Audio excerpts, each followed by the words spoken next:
बिस्मिल्लाहिर्रहमानिर्रहीम। अस्सलामुअलैकुम। मैं हूं सैयद सरदार अहमद पीरज़ादा। आपको ग्रे ज़ोन विद सरदार पीरज़ादा में वेलकम। इन दिनों बहुत सी बातें कुछ ऐसी हो रही हैं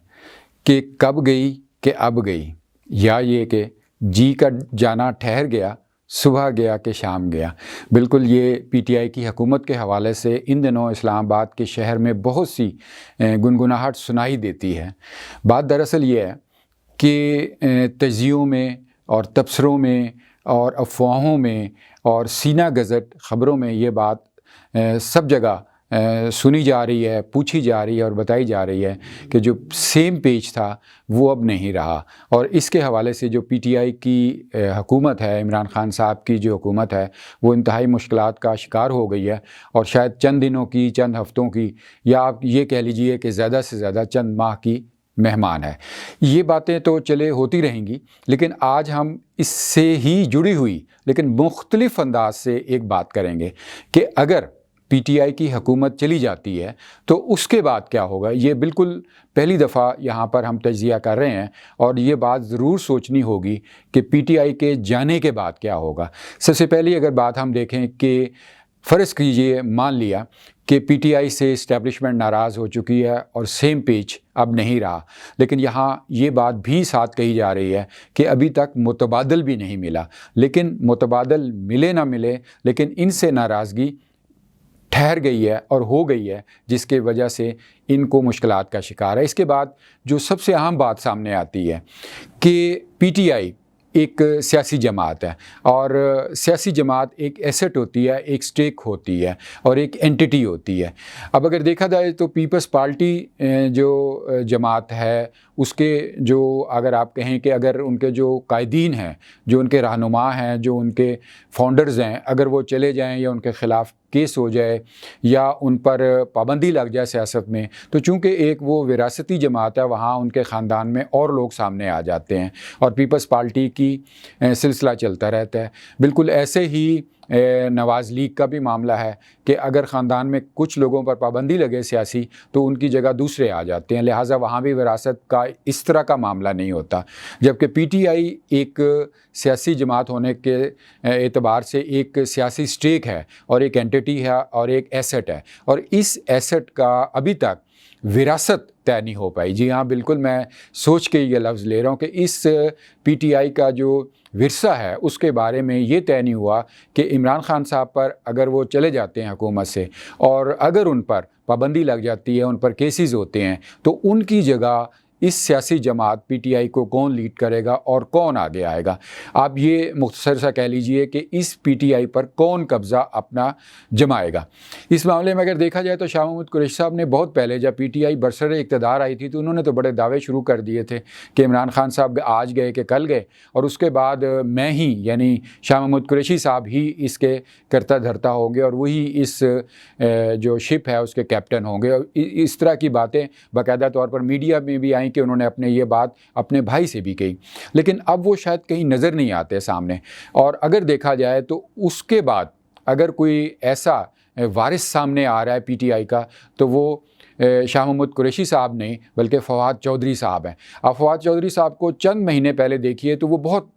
ऊंची फ़्लाइट पर थे, पीटीआई के हवाले से बहुत आगे जा रहे थे। इमरान खान साहब के बाद उनका जो कदम था वो इमरान साहब के बाद चल रहा था और सबका ख्याल था कि अगर इमरान खान साहब को कोई मुश्किलात दरपेश होती हैं तो उनकी जगह फवाद चौधरी साहब आएंगे। लेकिन उन्होंने, फवाद चौधरी साहब ने कुछ ऐसी, आप समझिए कि नोज़ डाइव की, यानी ऐसा गोता लगाया कि बस वो ज़मीन से टकराते टकराते बचे, लेकिन फिर भी उन्होंने अपने आप को संभाला और थोड़ी सी फ़्लाइट ऊंची कर ली। अब भी आप देखें कि जिस तरह टीएलपी का मामला हुआ, उन्होंने मुख्तलिफ बयान दिया, अब और मामलात में भी बड़े बढ़ चढ़ कर बयान देते हैं और बड़ी अपनी वो जो मुखलिसाना आप कहिए कि लॉयल्टी शो कर रहे हैं इमरान खान साहब के साथ। इससे यही बात सामने आती है कि इमरान खान साहब के बाद अगर कोई वरासत पर कब्ज़ा जमाने का इरादा रखता है या अपनी कोशिश कर रहा है तो वो फवाद चौधरी साहब हैं कि पीटीआई के बाद जो अगर इमरान खान साहब के बाद जो पीटीआई की होगी उसको फवाद चौधरी साहब लीड करने का अपने आप को साबित करने की कोशिश कर रहे हैं। और ये बात है कि उनकी मेल मुलाकात मुख्तलिफ़ जगहों पर है और आप ये कहिए कि इस्टेब्लिशमेंट में भी कुछ कॉर्नर्स उनको तक वो एक्सेस कर रहे हैं और लोगों से भी राब्ते रखते हैं, लेकिन उनमें जो उनके मिजाज की एक आप समझिए अकड़फू है वो उनको नुकसान देती है। ये अकड़फू इमरान खान में भी मौजूद है। बिल्कुल उनको भी रूट कहते हैं लोग और उनके बारे में भी एरोगेंस का एक है, लेकिन इमरान खान की एक अपनी पर्सनैलिटी है। उनको इन तमाम खामियों के साथ लोगों ने एक्सेप्ट किया, पब्लिक ने एक्सेप्ट किया, लेकिन शायद फ़ाद चौधरी साहब को ऐसा एक्सेप्ट ना कर पाएँ। लेकिन बहरहाल फ़ाद चौधरी साहब कोशिश कर रहे हैं कि वो अगर इमरान खान साहब को कोई मसाइल दरपेश होते हैं तो वो उनकी जगह पर कब्ज़ा कर सकें। इसके बाद अगर आप कहिए कि पीटीआई के हवाले से ये कहा जाए कि अगर वो जाना है उसने और उसका जाना ठहर गया, तो नई आने वाली जमात जो होती है, अब तक की रवायत ये है कि उससे कुछ डील की जाती है कि आप किन लोगों को कुछ नहीं कहेंगे, यानी जो जिन लोगों से उनको तकलीफ़ पहुंची होती है, जो आने वाली बरसर इक़्तिदार जमात होती है, उससे कुछ मुआहदे आप ये कहिए कि अनरिटन मुआहदे कर लिए जाते हैं कि आप फ़लाँ तबकों को कुछ नहीं कहेंगे और उन्हें छोड़ देंगे। मिसाल के तौर पर जब जनरल ज़िया के हादसे के बाद पीपल्स पार्टी बरसर इक़्तिदार आई तो बेनज़ीर से कुछ गारंटीज़ मांगी गई कि जनरल ज़िया हक़ की फ़ैमिली को कुछ नहीं कहा जाएगा। बिल्कुल ऐसे ही जब जनरल मुशर्रफ के जाने का वक्त ठहरा तो पीपल्स पार्टी से कुछ गारंटीज़ मांगी गई और आसिफ़ अली ज़रदारी ने गारंटीज़ दी कि जनरल मुशर्रफ को कुछ नहीं कहा जाएगा। और आप ये देख लीजिए कि जो आसिफ़ अली ज़रदारी के 5 साल थे उस दौरान जनरल मुशर्रफ के साथ कोई ख़ास मामला नहीं हुआ, लेकिन जो ही 2013 में नून लीग आई तो वो मामलात खुलते चले गए। जनरल मुशर्रफ भी ट्रबल में आए और नून लीग इटसेल्फ भी ट्रबल में आई। अब यहाँ अगर देखा जाए तो पीटीआई के जाने के बाद ये दोबारा शायद गारंटीज़ मांगी जाए। पीटीआई को लाने में अगर कहा जाए तो 3 आप समझिए कि कॉर्नर्स से, एक तो इस्टेब्लिशमेंट थी, एक जुडिशरी का किसी न किसी हद तक मामला नैब का, और तीसरी पीटीआई ख़ुद यानी इमरान खान साहब। ये 3 जो कॉर्नर्स थे इन्होंने मिलकर ज़ोर लगाया और पीटीआई 2018 के इलेक्शंस में आई और आज तक वो बरसर इक़्तिदार और अब उसका चल चलाव का वक्त बज़ाहिर नज़र आ रहा है। अगर देखा जाए तो पीपल्स पार्टी से अगर कोई ऐसी गारंटी मांगी गई तो वो तो शायद तीनों शोबों को दे दे, क्योंकि उसके पास स्वाय इक़्तिदार में आने के कोई और आप समझिए कि रास्ता नहीं होगा, क्योंकि पब्लिक में ग्राउंड रियलिटीज़ में अगर देखा जाए तो उनकी इतनी नहीं है। लेकिन जो अगर ये बात नून लीग से की गई तो नून लीग बहुत सोच बचार करेगी, क्योंकि उनके पास वोट का इख्तियार मौजूद है, उनके पास पब्लिक पीछे है, उनके पास एक बहुत बड़ा वोट बैंक है, और जो अब तक सर्वे बता रहे हैं कि वो इंतहाई पॉपुलर जमात है। गुज़श्ता 3.5 साल की कोशिशों के बावजूद भी उसको अनपॉपुलर या दबाया नहीं जा सका। तो लिहाजा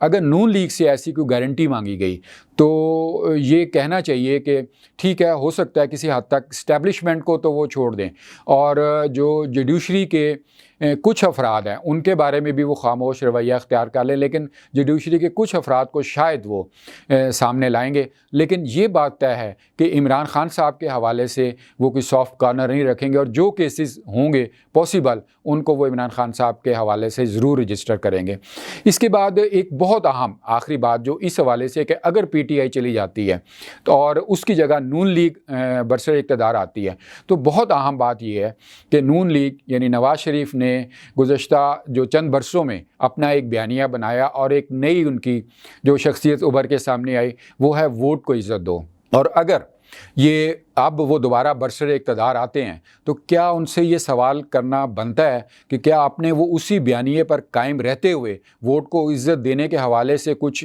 बहुत ही अहम आइनी तरामीम करेंगे, या उन्होंने अपना बयानिया छोड़ दिया है। बात बिल्कुल ये बड़ी वाज़ेह है कि नवाज़ शरीफ अब जाएंगे तो उनसे पब्लिक शायद वो डिमांड उस तरह की ना करे और उस तरह की एक्सपेक्टेशन ना करे, यानी पुल बना दो, सड़कें बना दो, मोटरवे बना दो, बल्कि नवाज़ शरीफ से अब शायद एक्सपेक्ट किया जाएगा कि वो कोई बहुत बड़ी रिफॉर्म्स लेके आएँ जो आइंदा एक पाकिस्तान की सियासी मुस्तकबिल पर इम्पेक्ट डालें। तो ये रिफॉर्म का एजेंडा नवाज़ शरीफ क्या लेकर आते हैं ये ज़रूर हमें देखना होगा। डियर व्यूअर्स, आपको ये वीडियो कैसी लगी आप कमेंट बॉक्स में अपनी ज़रूर फीडबैक दीजिए। इस चैनल को सब्सक्राइब करें, शेयर करें और बेल आइकन ज़रूर प्रेस कीजिए। God bless Pakistan.